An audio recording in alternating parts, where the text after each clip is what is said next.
Hello, welcome to this week's Wild Spirits News. My name is Sibylle, and today I'll talk to you about obstacles. Is it just a test, or is it a sign that you are maybe not on the right path? A client once, one of my coaching clients once told me that she finds it very confusing how conflicting the information is that you get from self-help experts out there. For example, when you work on a passion or in your life purpose or on a goal, and there is an obstacle, a major obstacle, or even several obstacles in your path, some experts will tell you that this is a test from the universe, or from life, or from God, whatever you happen to believe in. It is a test to see how serious you really are about your goal. And when you stick it out and work through it and get past or over the obstacle, that is where your reward lies. And other people will tell you, no, it should all flow very easily. And if there's no ease and if there's no flow, like when there's an obstacle, that's a sign that this goal might not be for you, might not be the right thing for you. So which one is true? And the short answer is both. Both are true at different times.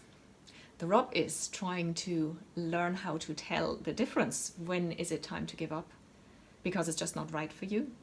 And when do you need to persist and dig in your heels? And your mission today is to learn just that, to learn to tell how to tell the difference.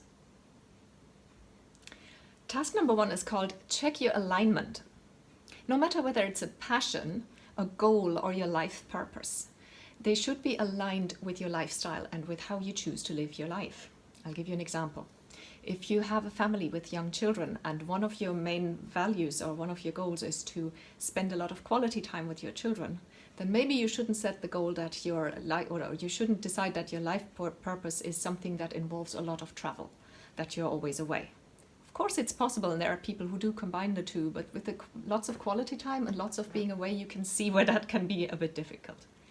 This is the kind of thing I mean. So first of all, to begin with, sit yourself down and ask yourself the hard questions. How do you live right now, and how do you want to live? On your own, or with a partner, or with a family, kids, and so forth. Where do you want to live? Would you like to settle down and be in the same place, or would you like to travel a lot? Would you like to maybe move to different countries?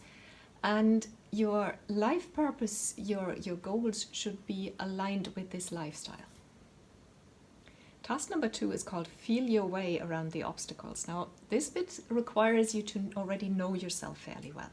But even if you don't, you can always have a try, and you can develop this sort of intuitive knowledge of yourself only by practicing it. So you might as well start now if you haven't before. And if you have, if you're already in touch with yourself and have learned a lot about yourself, then this will be a fairly easy exercise. But it is the one surefire way of telling whether an obstacle is a sign that this is not right for you or not meant for you, or whether this tells you to really go for it twice as hard now because it's definitely meant for you. And that test is, you do this by getting comfortable, relaxing, take a couple of deep breaths, and maybe place your hand on your stomach. So you can't see this here, but like on your stomach area, because you know the stomach, the area where you feel the butterflies when you have butterflies in your stomach, and the area where you feel nervousness if you're very nervous about something. So place your hand there and take a deep breath, and then think of your goal. Try not to focus on the obstacle that you're facing at this time, because that might be counterproductive. So it's not the obstacle that you're focusing on, you're focusing on the goal, on the passion, on the life purpose that you're trying to get into being, or to achieve, or to reach, or to pursue. So focus on that and think about it. You can always have the obstacle in the back of your mind, but it shouldn't be your focus. The focus is the goal. How does it feel? It might feel scary.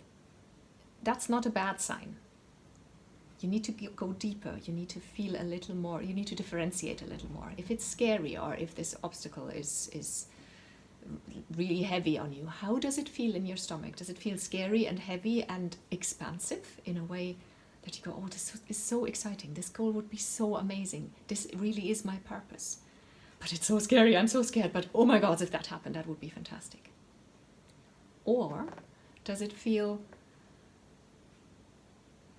contractive, like you would like you have a knot in your stomach, like something, or for some people it's not in the stomach, for some people it feels like your air, like you can't breathe properly, like your air has gone out of your lungs. How does it feel? Because fear is never a pleasant, or fear of being weighed down by problems and by obstacles is never a pleasant sensation.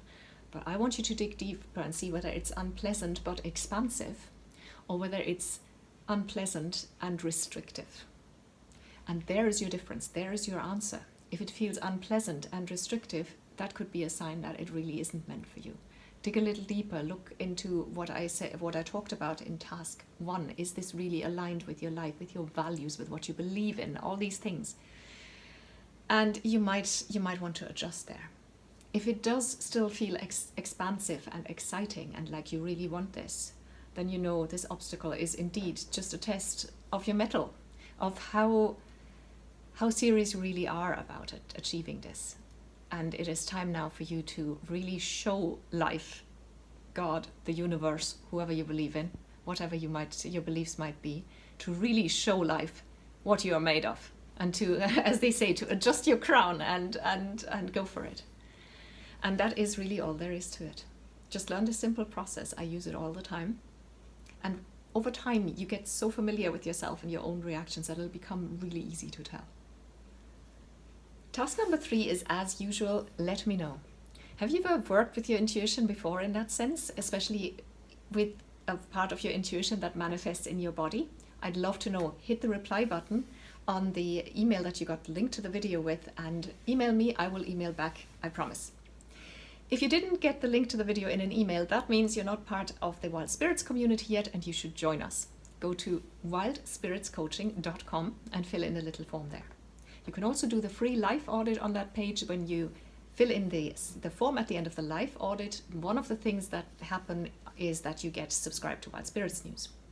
You'll get 1 email per week. It's 100% spam free, with lots of extra information and articles, recommendations of books and other resources, and sometimes you get special offers that are exclusive only to subscribers that nobody else ever gets to see.